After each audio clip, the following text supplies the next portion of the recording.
So we've been talking about human development these past couple classes. I'm sure you haven't seen those. I just uploaded them late last night as usual. So go ahead and catch up on that if you haven't had a chance. We are in the last section before the test. I'm thinking we probably won't get through everything today.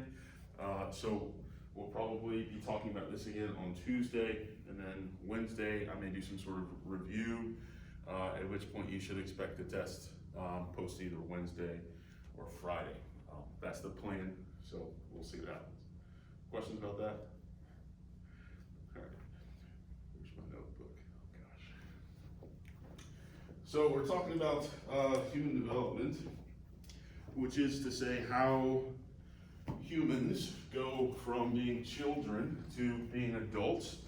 And of course, we're in a psychology class, so we're interested in the psychology of that. Yesterday, we talked about something called attachment theory, which is to say how we as humans learn to form attachments. And here we just mean relationships. We talk about how your childhood relationship with your parents often mirrors or reflects the type of relationships broadly that you will have with folks in your adult life. So that is to say, if you have a securely attached relationship with at least one of your parents or some guardian, really, then you're probably going to be able to have secure attachments, secure relationships in your adult life. If you have more of an insecure attachment with your parents, with adults, when you're a kid, you're more likely to have those insecure attachments.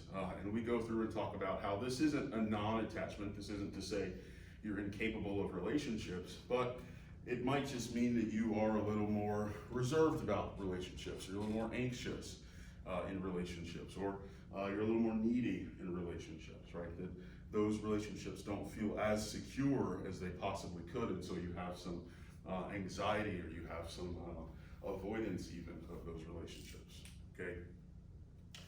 So we're gonna talk a little bit more about human relationships and human development.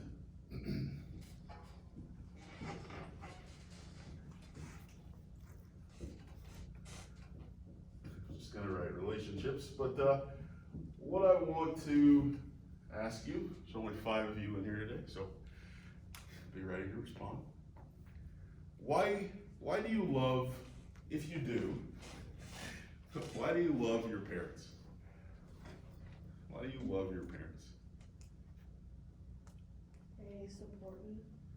Okay, they support you. What does that mean? Like any activity, like in high school, any activity I wanted to do, they'd help me like through it.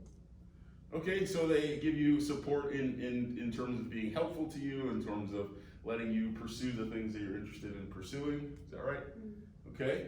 What else? You love your parents because they help you get where you're going. Is that right? Yes? Yes. Yeah? Anything else? I mean, they've gotten me to the point where I'm today, I guess you would say, financially and guidance-wise. Okay, so some financial support is also important. Mm-hmm. Is that right? Okay. Here? Why do you love your parents? They feed me. They feed you, okay. So they made sure you didn't die when you were a child, or at least were sustained, right? You're like nurture. Nurture, good, okay. Yes, ma'am? They gave me like a place to stay. They gave you a place to stay, okay, so roof over your head. Yeah? They always loved me, I guess. Because they loved you, what does that mean? They take care of me. So. They take care of you, so they keep you safe, they again make sure you're fed. You've all given me the answer that we thought was the case. We all thought that the reason that children love their parents is because the parents provide them with things. That parents give them food or shelter or support or money. But it turns out it's something else. It turns out that the reason, well, I don't want to tell you, I'm going to show you this video, but it turns out that it's something a little simpler and perhaps a little more superficial, though I think once we talk about it, you'll understand maybe what's going on here. or at least be able to connect it to some other things in your life. This is posted on the playlist, and a longer version, which is the whole video. Show you a monkey raised on a nursing wire. Let me show you a monkey raised on a nursing wire mother. Now here are 106's two mothers. As you can see, it was weaned on a wire mother. Here's baby 106. Just looking at the screen of blankness. Let me show you a monkey raised on a nursing wire mother. Now here are 106's two mothers. As you can see, it was weaned on a wire mother. Here's baby 106. Wow. He's going to the wire mother. Stop feed the wheel.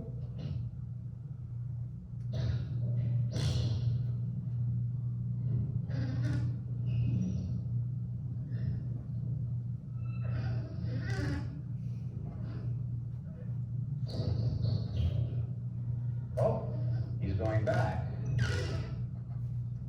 He's back on the top mother, and he'll stay on the top mother. Actually, this baby spends from 17 to 18 hours a day on the top mother, less than 1 hour a day on the wire mother. We had predicted that the variable of contact comfort would be a variable of measurable importance, but we were unprepared to find that it completely overwhelmed and overshadowed all other variables, including those of nursing. Frankly, Doctor, if it comes to a choice between wire and cloth, it's reasonable to expect that any child will go to the cloth. It's a matter of creature comfort, like a baby with its blanket. But is this really love? Well, what do you mean by saying that a baby loves its mother? Certainly one thing we mean is that it gets a great feeling of security in the presence of the mother. Now, Mr. Collingwood, wouldn't you say that if you frightened a baby, that it went running to its mother, was comforted, and then all the fear disappeared and was replaced by a complete sense of security that that baby loved its mother? Now, in this experiment, this is the apparatus we use.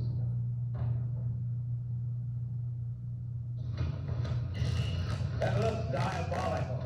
That's just the way the baby monkey feels about it. Flashing eyes, loud sounds, moving mechanical parts, all of these things are designed to frighten a monkey.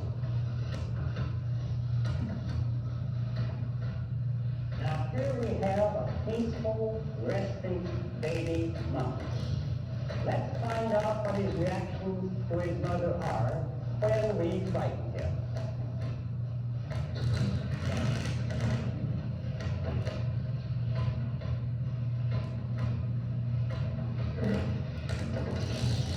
He's scared, all right, and does what any child will do in a similar situation. He runs away. It's more than running away. He was running to his mother, to touch her, to drive away his fear. Contact with the mother changes his entire personality. Look, now he's actually threatening the diabolical object. All right. This gives us part of the picture of the strength of infantile love. This is a 6-foot square room with a few toys and other objects. But to the monkeys, it's much more menacing. We know that when our own children are taken to a strange place without their mothers, they are often overwhelmed with fear. This room is just such a new and strange environment for the baby monkeys. No mother is in there. Now, let's put a monkey into the room.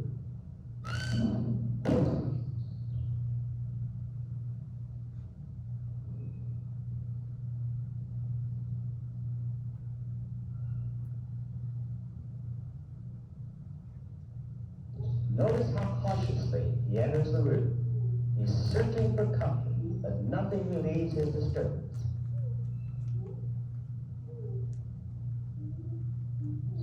Now we'll take the baby monkey out and put in a wire mother.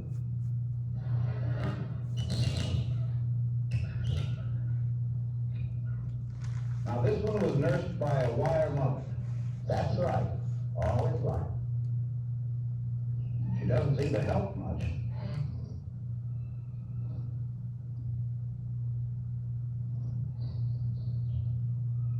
Now we'll try the same test with a cat mother in the room.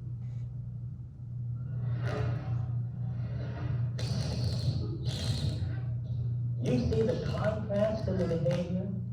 Despite the fact that the wire mother nursed him, she could offer this infant nothing in the way of affection or security.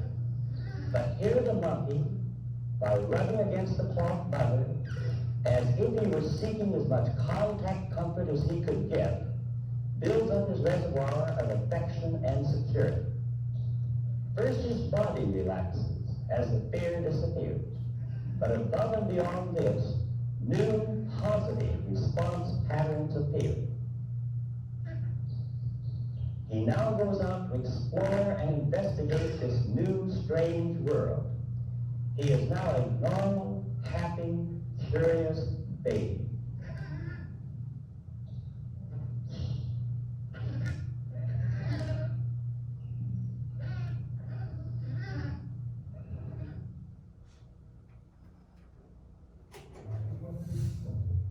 There we are. So what did you learn from that? To pick up. Why do you love your parents according to science? Because they provide comfort and security. Because they provide comfort and support, is that what you said? Security. Security, okay. Something really specific happening. Why do you love your parents?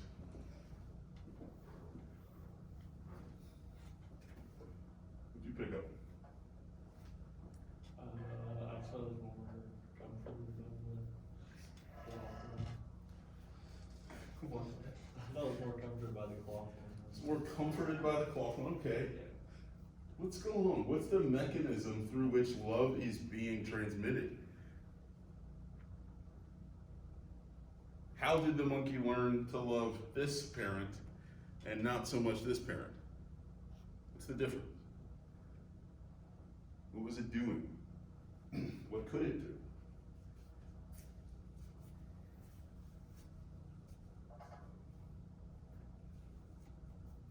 Why does your dog love you?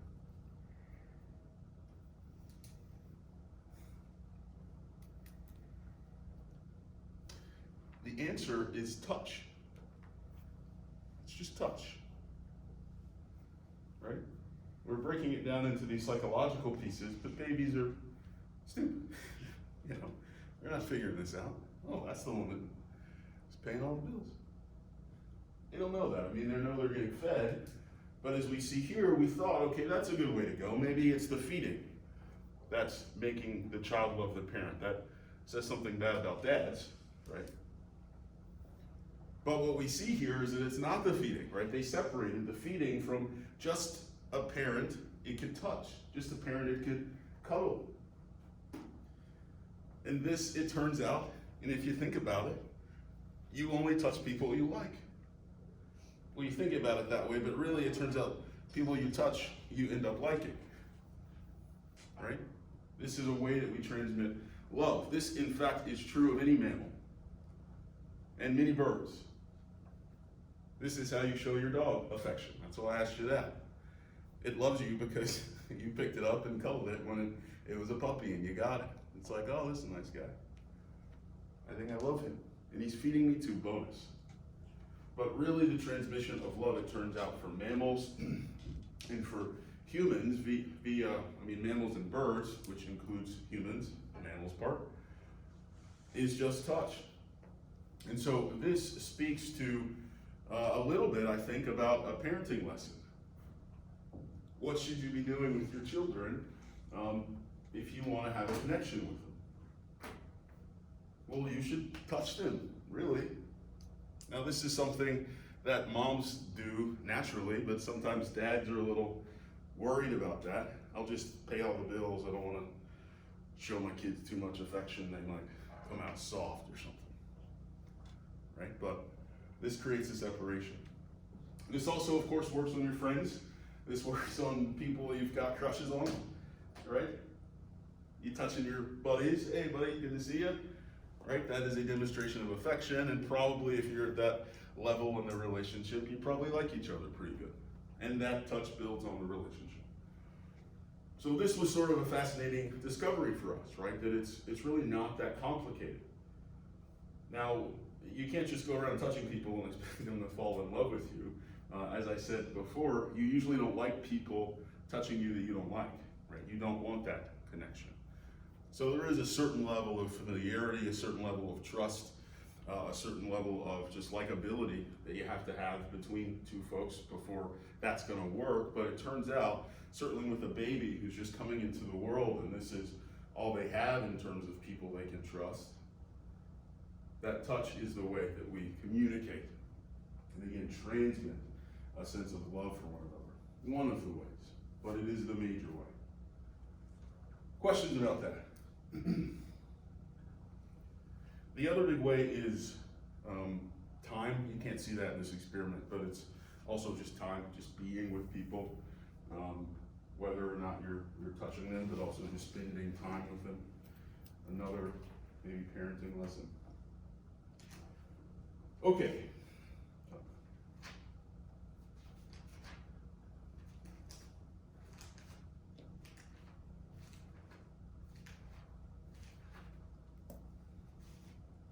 So now we're going to get into what's kind of the premier lesson, I would say, in terms of human development.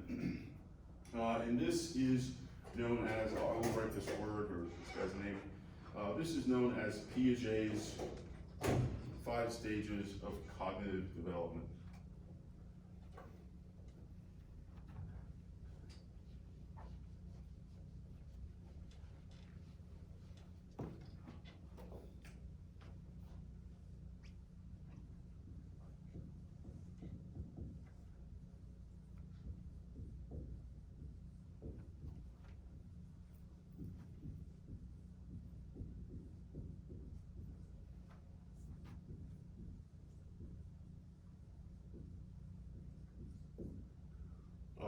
Yep, Piaget, there's an accent over there somewhere. Nope, so the E. Piaget. I don't know, it's French. There's an accent somewhere, that's why you say it weird. Piaget's 5 stages of cognitive development. So one of the things that we really start talking about, and I talk about it twice, so maybe you're gonna hear it kind of a third time, but I'll try to be brief, about this idea of how children sort of wake up into the world. What's going on for them when they come out of the womb and they see, you know, all of this for the first time. What's that experience like? And how do you go from being that kind of bumbling child that's helpless, can't feed itself, can't walk, can barely move, right? How do we go from that to being the smartest creatures on the planet? Well, one thing we talk about in these previous lectures is just this idea that when children are first born, they don't really have an ego. They don't have a sense of themselves as separate from the environment. They don't have a sense of themselves as individuated, is what Jung would call that. They're not an individual yet. They just see the whole thing as the whole thing, and they're part of the whole thing. We talk about, you'll see in those videos, some different ways in which we kind of test for this or have been able to discover it. But basically, as the child gets older, they start to form this ego. They start to form this sense of, I am this person, I am an important person, I am the most important person. About what age does that happen? About your age, right? This is when your ego is in full bloom. Right? You are the center of your universe, it's appropriate. But then as you get older, that will be less of the case, right? You'll start focusing on other things. You'll start focusing on your family perhaps, or your career, or your legacy, or whatever it is, right? You'll start focusing a bit outside of yourself, even if those things are related to you, even if those things are about you. It won't be this kind of internalized, what about me right now, this me, right? And so we have to figure out how the kids get from that place to this other place. And Piaget is going to do some of that work here. We talk a little bit more about it, like I said, when we're talking in the first lecture on Tuesday. But Piaget is in particular interested in the cognitive development. Cognitive here, again, means thinking, our ability to process information, right? And so he's really thinking about, for lack of a better term, the intelligence of humans. How do we start getting smart? How do we start being able to figure out things in the world? So he creates these 5 stages that take us through different ages and talk about how they're developing cognitively. Now, we've seen something like this before with Freud's psychosexual stages. Those were about a development of personality, right, via the unconscious. Here we're talking about a development of cognition, of thinking. The first stage is called the sensorimotor stage.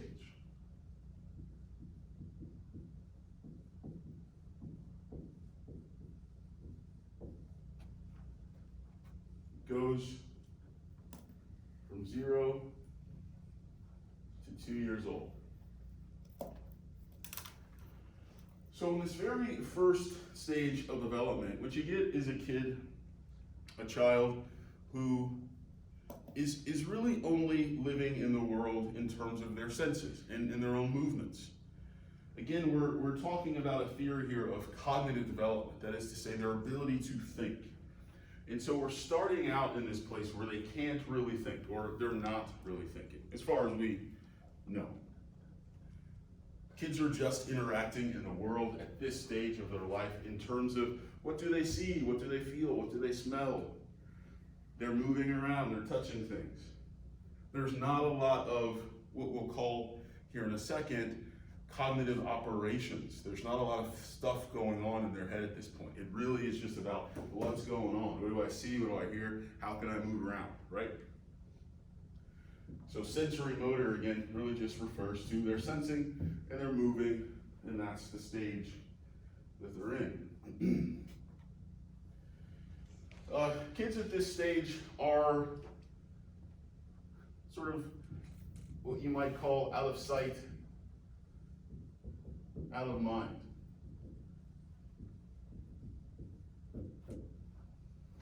Sort of, this is how they exist.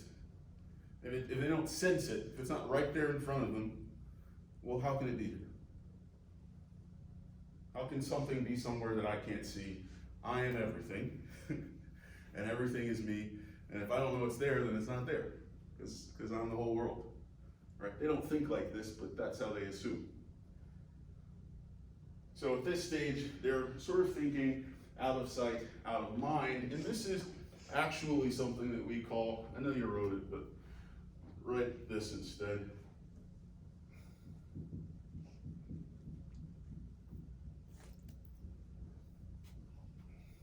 This is saying that they actually lack, or in this stage are developing, however you want to think about it, what we call object permanence. Object permanence is this simple idea that we get that just because I can't see something doesn't mean it doesn't exist anymore. Just because it's out of my line of sight doesn't mean it disappeared from reality. It may still exist somewhere else, right? We have this contention. If you parked your car somewhere today, or you left something in your room today, right? You have a sense that it's still there even though it's out of your sight. Children at this age do not have that sense. This is why peekaboo is fascinating to them. Mommy has disappeared from the world and she's back, right? They find this hilarious because they think that mommy is really going, or at least her face is going, and then her face comes back, peekaboo, holy shit. Where did you go? Where did you come from? And so they're developing this sense, again, of object permanence. They don't understand that things can exist outside of their perspective. This again is connected to that idea that they are the whole world. They're connected to the whole world. So how can something be if it's not in their line of sight? Something else that children are developing at this age, something we call stranger anxiety. So anybody ever met a child, like met a baby this age that wasn't yours, that wasn't yours? Maybe it's like a friend's kid or your niece or nephew for the first time and they're 0 to 2. You get to hold them. Anybody ever had this? Yeah? Yeah. What's it like when they give you the kid? How does the kid react to you? I don't know, it's kind of weird, but it's not. I mean, sometimes they cry. Are they crying to you or they're like, oh God, this is good? Yeah. Cause I don't have anything else. So, Yeah, you're just giving me the answer I want to hear, but you're not giving me the right answer. Yes, ma'am. Do they, when you get a kid that old, do they? I mean, usually they reach back for the parent if they don't know that well. At one? But, yeah, Here's what probably they happens. go back to the parent. This is what you expect to happen. But if you really hold a kid, and at 2 they're getting it, they're starting to get it. But if you really hold a kid 1 or younger, they don't care, they don't know who you are. I mean, they might just be upset in general. You're holding them weird, they were crying before you got them.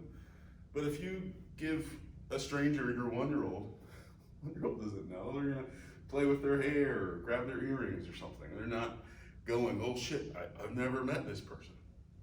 Again, at this phase of their life, they don't know a stranger. Everything is me. It doesn't matter who holds me. Now, not to say that they don't have some connection to their mother, but at this age, they're not gonna kind of freak out if they get separated from her.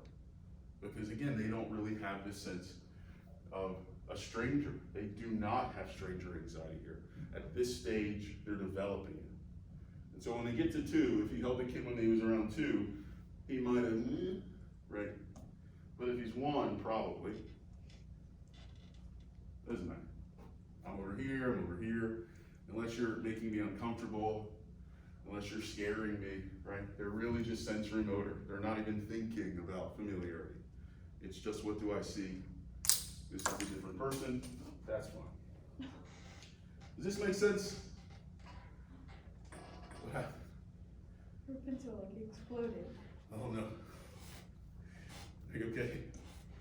Just out of, can like somebody give her a writing utensil? I'm fine. Does this make sense? Can anybody confirm that they maybe held a kid that didn't care? Change your answer? yeah. Yes, I appreciate it. All right, well, number 2. This is called the pre-operational stage.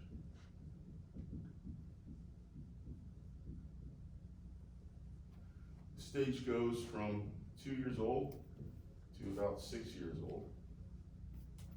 And again here, introducing the idea of this word operation, really what we're meaning again are mental operations. The child's ability to start to turn things over in their head. The child's ability to start to think about things that are introverted, that aren't just in the world, but are in their head, right? We can do that pretty easily, but children have to figure that out, or at least develop into it.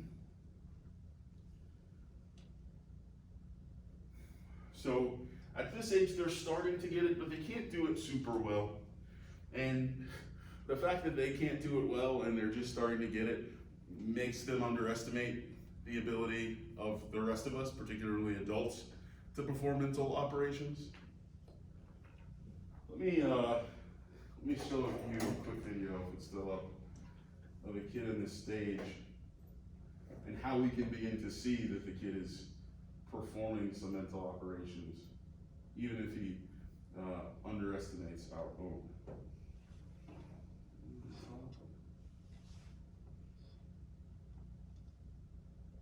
So we won't watch all of this, but you'll get it pretty quickly.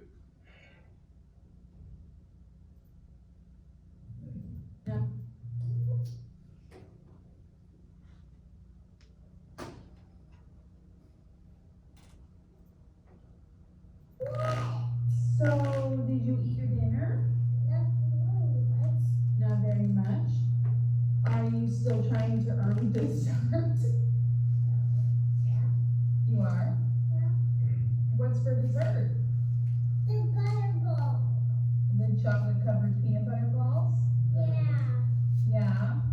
Do you think you ate enough of your dinner to earn it? You do? And,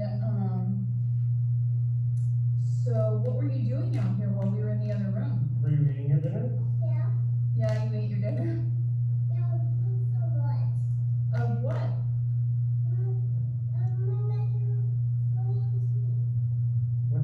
What's that on your face?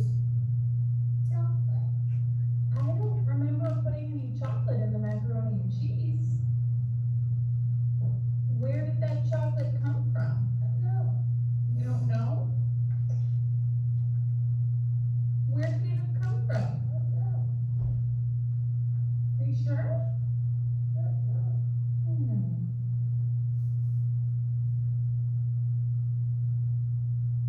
Do you want to guess?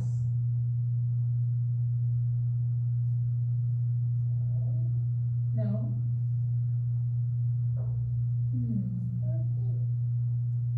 What in this room has chocolate on it?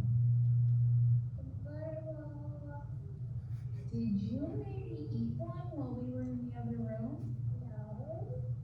Are you sure?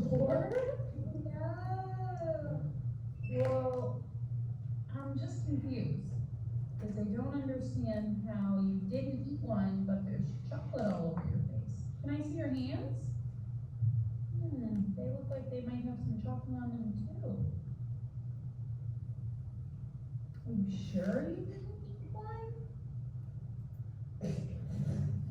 So, what's going on here? What am I demonstrating to you about pre-operations? What do you think? Yes, ma'am.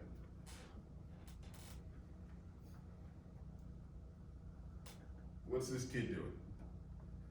What's the point of this video?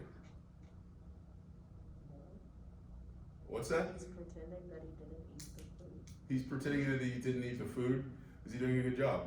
No. No, why? There's evidence all over it. There's evidence all over his face, right? Anything else? I don't know. Okay, anything else here? Yeah?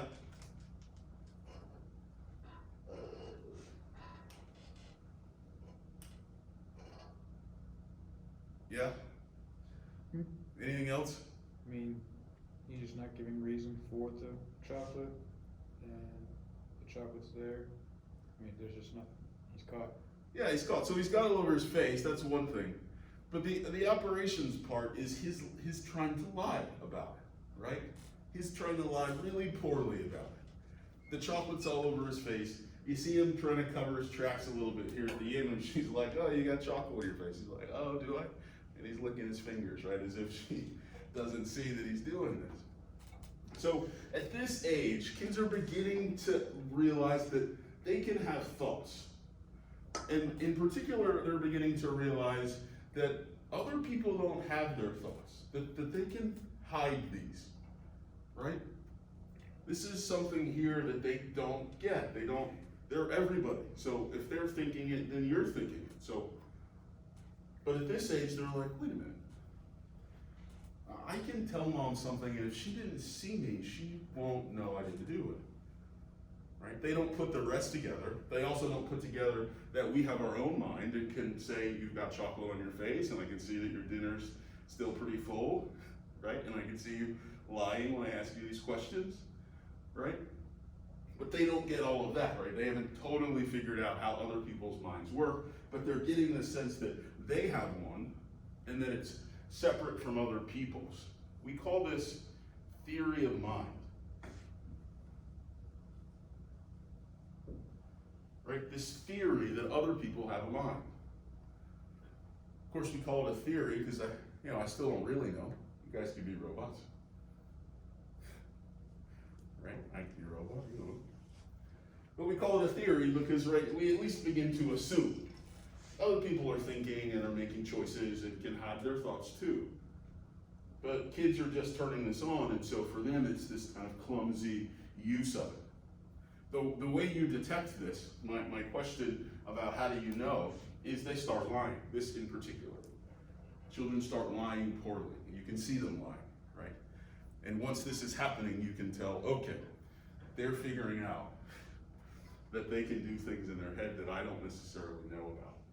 This is why, of course, we call these the terrible twos, because kids are starting to kind of press those limits. They're starting to figure out, hey, I can lie a little bit, I can get in trouble over here, and if mom's not looking, then she's not gonna know I did it, or I can blame it on my brother, right? All of this stuff is what's gonna turn on around this age. Another thing that they're doing at this age, and this is something that's going on at this age. So I'm kind of talking about generally things that are developing, but this one in particular is a thing that's happening at this age. And this is something that we call egocentrism.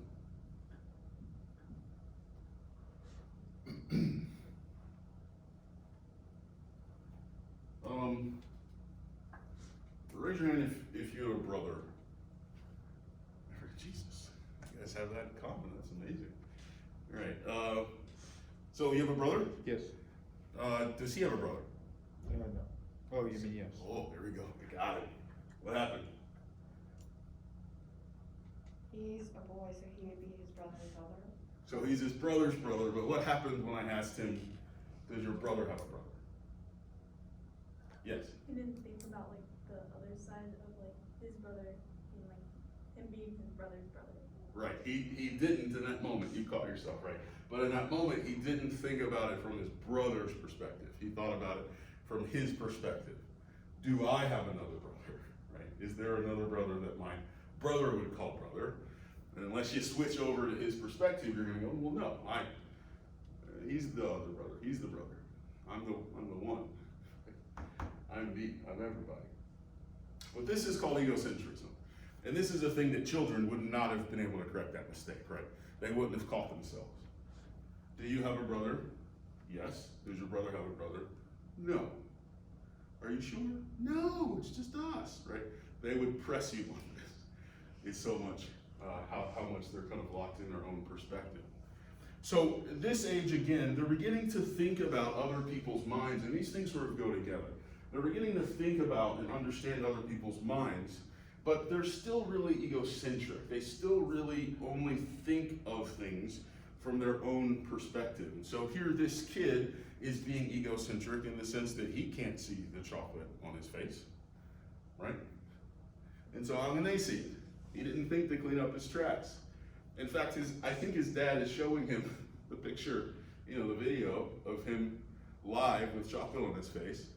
And the kid still doesn't clean it up until his mom starts saying, how did you get chocolate on your face if you didn't eat the butterballs, right? There's something else. Well, there's a lot of things kids are doing at this age that marks an egocentrism. Anybody ever seen a it's probably 5, it's probably gonna be pretty young, 2 to 3, probably year old, wave hello or goodbye to them in an unusual way?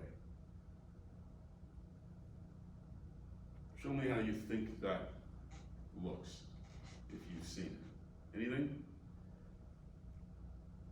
Seen a kid Some wave? wave like this, or some, I don't know. Okay. Usually waving goodbye, hello. Yeah? Some people do that, or some Okay. kids do that, I don't know. Okay, that's an advanced kid. Before that,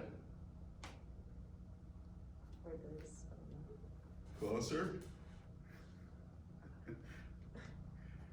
You ever seen anybody do this? Hi. You ever seen a kid do this? Wave hello to you like this?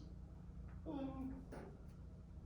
No? You guys haven't been around a lot of kids. They do it all the time. 2-year-old. Hi, say hi to your brother. Hi. Say hi to your aunt. Hi. Why are they doing this? The ego, Say what? the ego, What about the ego? it's like, they think they're everybody, like, They think they're everybody, so what? Finish your thought. You're on the right track. I don't know, like They're what? the way that was. They're waving at themselves. Well, what's that got to do with waving to somebody else? Somebody else. It's because like the kid thinks that they're everybody, so they would wave to themselves because they think that they're waving to the other person because they think that they're everybody and everybody is them. Sort of, right? At this stage, I think yeah. But at this stage, they are trying to wave to you. They do get you're somebody else, but they don't all the way get it. Because how does a wave appear to a child? What's it look like? Show me. Just wave to me. Yes. Right. So what part of the hand do they see if you're waving at them? They see this part. So when you wave to somebody, or when you're being waved at, you see the inside of their hand. So if I want to wave at you, I show you the inside of my hand. But I'm me, so I don't have a brother. Does this make sense? This is more egocentrism, right? It's just the sense that they can't flip things around. They can't think about, well, how should I say that to them? Well, how would they get waved at?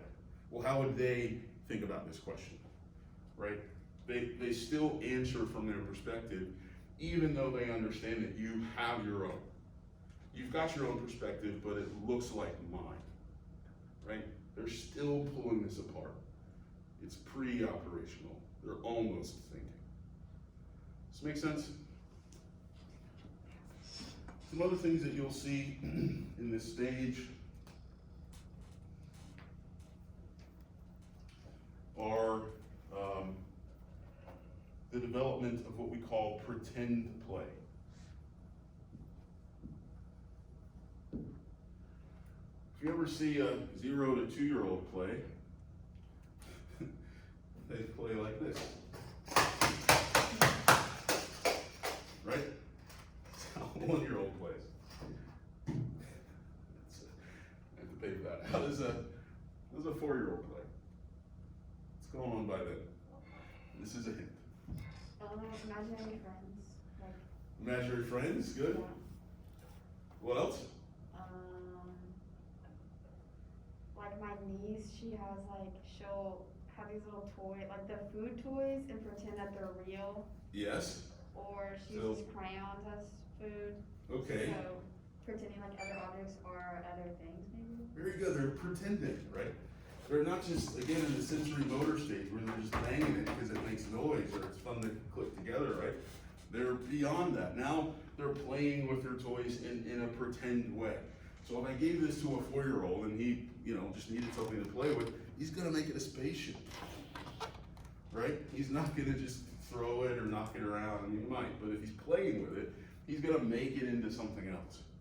He's gonna make it a spaceship or a car or a baby doll or something like that. He's gonna be able to pretend. He's gonna be able to think about that as something else. This again is another suggestion or another demonstration of the fact that they're operating, right? They're doing something in their head that isn't just out in the world. They're changing it around in their head.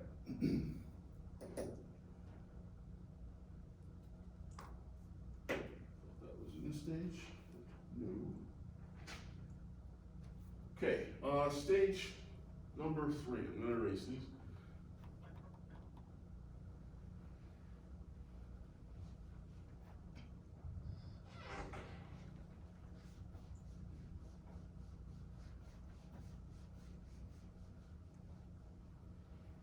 So in stage number 3, you sort of get what I call a full-grown kid.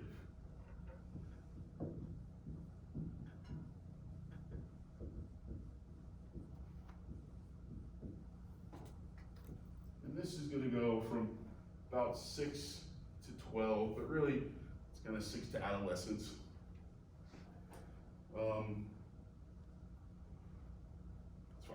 That's So about 6 to 12. And this, right, there's a lot of interesting things happening for some reason for kids around 6, right? Even if any of you are, religious, even biblically, we kind of recognize 6 is the age at which children become morally responsible, somewhere in the Bible, right? That you can sin at age 6. And that's an interesting, just kind of a ancient observation of human development. Because here, Piaget also identifies that around age 6 is the time that you start being able to really think, to make concrete thoughts, concrete operations, right? If you're talking, you can have a conversation with a 10-year-old, right, about something you both enjoy. And have a substantive conversation, right? You're gonna have to maybe not say some bad words or something, but if you really like Iron Man and the 10-year-old really likes Iron Man, you can have a great chat about that with a 10-year-old. Not with a 4-year-old so much, right? He's or she's just gonna say they like how cool their suit is or that they fly fast. But this kid might tell you the details of how the suit got made and how old Tony Stark is and blah, blah, blah, right? These kids are able to think in a way that we recognize as being pretty mature, as being pretty advanced. And so when we get to this stage, some of the things that are happening is you're gonna start to see kids be able to not only just perform kind of simple, is this here, is it gone, or does this person have a mind? But now the things that are starting to turn on are things that are almost mathematical or physics related. At this age, kids begin to understand the conservation of mass. What's that? Well, that means, and I'll show you, well, we won't see it, but I'll post them. That means if I take a cup, 2 equal cups, and I fill them equally with juice, I have a 3rd cup, and I fill it with juice. That's not how that would look. I fill it with juice. I got 3 kids, they're all 7, and I say, pick the cup you want. Which kid's unhappy? Which kid's mad at me? Why? You said the 3rd one, why? Because it's smaller than the other 2, and they think that it's less. Because it's smaller than the other 2 and they think that it's less, right? Because it just is shorter, right? It doesn't come up as high. And even if they watched me pour this juice into this cup, they would still believe that it was there was more juice in this cup, right? They don't, in this stage is the thing they're developing, so you wouldn't expect it right around here, but as you get here, you would certainly expect it. So when you have conservation of mass, right, you're able to say, I watched it transform. I understand that mass, we don't know this is a law, but you understand that mass can either be created or destroyed, right? You sort of get that fundamentally, whether or not you know it in your head. But kids don't figure that out yet, right? They still think that maybe the juice disappeared, or if they watch me pour it back into this cup, somehow I need more. How about this? I've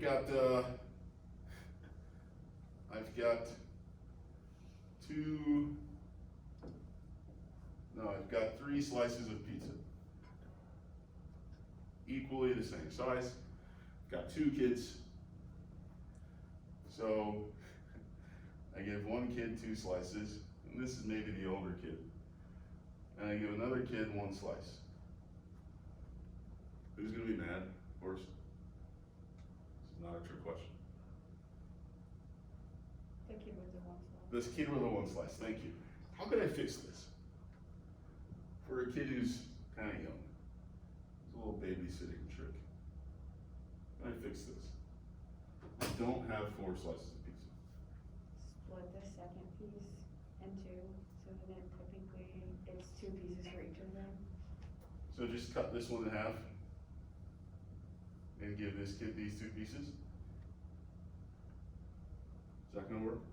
No, like, so take the other kid's, like, second piece and split that one in two, so they both have one whole pizza and then the other One one and a has. half? Yeah. Okay. If they're 12, yes. If they're 6, this will work just fine. They do not understand the conservation of mass. You've just made 2 pieces of pizza. I'm just saying, they have 2, I have 2. We're good. Babysitting trick. Just cut it in half. And they will not know the difference, right? They can't kind of say, oh, you didn't make more pizza, you just gave less in each side, right? They don't get that. They just see, oh, they have 2, I have 2. That's about as simple as math as they can do. Again, they cannot conserve mass, right? Until they get later in the stage. You'll see this show up in a lot of different ways. The video I show you will give you a lot of examples of this. Probably one of my favorite, I'll show you one more, is she takes, you see her line up a row of quarters. She says, okay, which row has more, this row or this row? And the kid will say both rows. And you say, okay. And you take this row of quarters, and you spread it out. 6 or 5, it's 5. You take this row and spread it out and say which row has more quarters. Guess what? They think it's this one, right? They don't get this idea of bigger versus more, right? They don't understand that difference. Those 2 things are together for them, so bigger is more, every time. Questions about that? Conservation of mass. The other thing kids are figuring out in this age is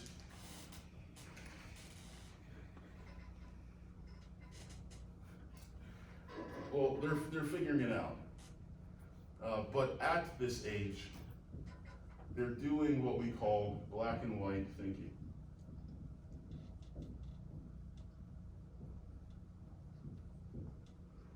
At this age, they're doing what we call black and white thinking. This is actually, I didn't get to it when we were talking about them, but this is actually a defense mechanism.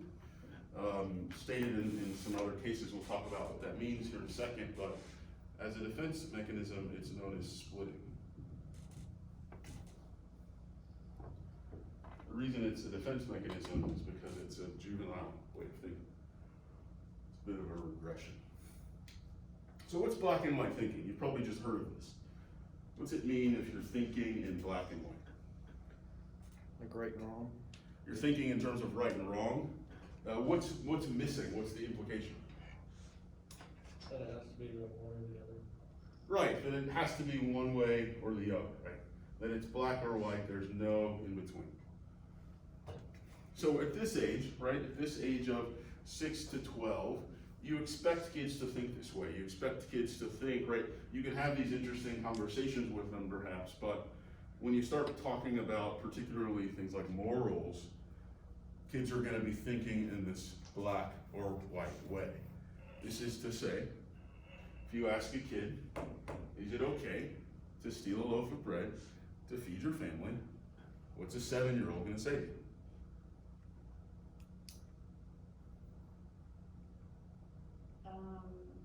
Maybe no, because stealing is bad. Maybe no. I don't know. You're thinking in a gray area. Stop it. I think they're just gonna say no, probably. Why? Sure, said why? Kinda like, yeah, pretty much what she said. Right, stealing is bad. This is the end of discussion for a child. They think in black and white. I heard you say steal. Stealing is bad. So, no. But his family will die. I don't know what they'd say if you press them, but their initial answer to the question is going to be absolutely not. Yes, sir. Yeah, but aren't you taught that, like, growing up, like, going through school, aren't you taught black and white thinking? Sure. And it's how we have to learn, right? You kind of have to learn. It's like when they talk to you about writing, right? Don't start a sentence with a blah, blah, blah, and then you learn in college somewhere, later in high school, hey, that's kind of a rule, but really, you know. And so everything's that way. right? We just teach kids in this way because it is how they think, right? We're kind of meeting them where they are, right? This is the rule. We won't go through it this class, but there's, somebody else has a stage of moral development, and they talk about how kids at this stage are in this follow the rules, right? In addition to thinking in black and white, their sense of morality is rules are the rules, right? Whereas later you can begin to think, well, that's a rule for them, or that's the rule in this case, but it's not the rule here or for me. Right? They can't kind of move these things around. So good. Black and white thinking is how kids think. They just think that there's either one way to do a thing, or there's the other way to do a thing, and they won't really entertain for you this middle ground of, well, maybe, but his family's gonna die, so that maybe is a reason to do a bad thing. They can't think that way yet. The reason it's a defense mechanism, again, is because it is a sort of a young way of thinking. It is a way of that we often think. And one thing that you can understand, especially when we get to the concrete operational and then the pre-operational stages, we often and can revert to these ways of operating, these ways of thinking. And so this one is an easy one, right? This is a thing that we easily slip into because it's easier to think, well, that's just right or that's just wrong, rather than thinking, well, what's maybe some possibilities in here that I hadn't considered, or what maybe is also interplaying with this. In splitting as a defense mechanism, this shows up as somebody making some choice that perhaps they regret. And then you say, why did you make that choice? And they say, well, it had to be this or this. That was it, right? Those are my options. I had no middle ground, right? So again, it's a simplistic way of thinking that we can still revert to, and you see children do it all the time. I would be remiss if I didn't point out my always, I think, poignant example that this is what cops do when they shoot unarmed black men. It was either him or me, right? I was afraid for my life. Rather than thinking through the middle ground of what were my other choices, what else could have been going on. Okay, one more. Fun. So last one. Ooh. Let's change that, please. Last one.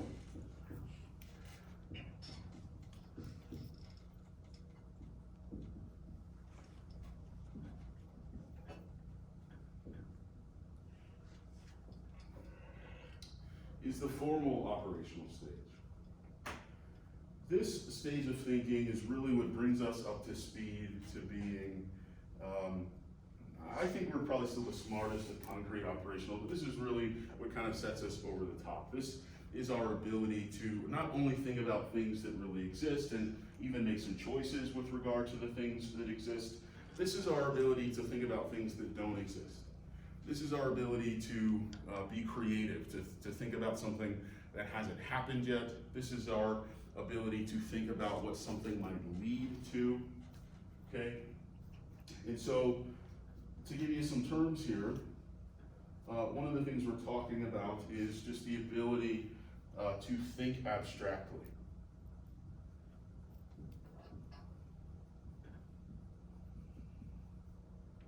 Is to say, think about something that isn't real, or to think about something that's just an idea of a thing, right? Not necessarily a real thing. So, I don't know, a rainbow that has shoes and antlers. But it's abstract, right? Or a nice, a nice, I don't know, I can't think abstractly, but maybe saying like an emotion, sadness with a bow tie on, right? If you're a kid, you're gonna say sadness can't wear clothes. Sadness can't wear shoes, whatever. So this ability to think abstractly is something that's a formal operational thing. Kids won't be able to do this. Also the ability to think hypothetically. Again, which is a type of abstract thinking. So if you tell a kid, you'll see this example, but if you tell a kid, hey, if you throw a rock through a piece of glass, it'll break the glass. Kid will say, yeah, duh. You say, but here's the rule, here's the new rule. If you throw a feather through a piece of glass, it'll break the glass, right? This is our rule. The kid will immediately protest. No, it won't. Feathers are soft. Sure. But given our rule, if you throw a feather at a piece of glass, what will happen? The kid will say nothing. It's a feather, right? They can't do this, right? This kid can't do that. Black and white thinking. Feathers don't break glass, ever, right? But this kid can go, okay, get your new rule. I get that you've sort of setting up this thing that isn't actually real, but I can go with you. And so if that feather hit that glass, well, yeah, it's gonna break. You already told me that. Right? Kids earlier than this will not be able to do that. This age also introduces systematic reasoning. This is just a statement of if-thens, right? If we leave the class and it's raining outside, then what type of hat should you wear? You know? I don't have a hat on. Well, what type of hat should you wear, right? Again, they're not going to be able to play along with this sort of make-believe thing that's not happening in reality. They're not going to necessarily be able to connect those dots. So I'm going to stop, but one thing I usually do, because I kind of missed this example, for thinking abstractly, is I'll usually go around the room and I'll say, hey, what would happen? I'll give some strange idea, like, hey, what would happen if you needed 3 people to make a child, right? I usually go around the room and get folks to give me an answer to that. And if you can think abstractly, right, you can begin to think about, well, what's that gonna mean in terms of relationships? What's that gonna mean in terms of fertility? What's that gonna mean in terms of kind of an economic relationship within a family? Are there still gonna be families, right? You can begin to sort of spin out of this idea and think abstractly about something that isn't really possible and doesn't exist. Again, a kid, if they know how babies are made, are gonna say that you only have one mommy or one daddy, right? They're not gonna be able to play along with this game. Okay, questions about this? Yes, sir. I have a question with like just overall of this whole thing. Is this when kids have the ability to do these things, is that just kind of like when they start to understand it, or is this to where like the brain won't even allow them to think this way until they get to those points? Very good. I would say, first of all, I don't think we exactly know, but I would put it more onto the development of the brain, right? These are things that are just developing. We do know children's brains are still developing, your brain's probably still developing, type of thing, and so it's probably a connectivity issue, but also I think some of it's gotta be learning, right? Some of it's gotta be interactions with parents, seeing how the world works, seeing how parents respond to you when you tell them a lie, right? All of that stuff I think is also important, but I do think like it's probably impossible at 2 to be doing some of this stuff. Yeah. Is that it? Yeah, okay. All right, folks, see you Tuesday in the video. See you Thursday in here again. Bring your friends.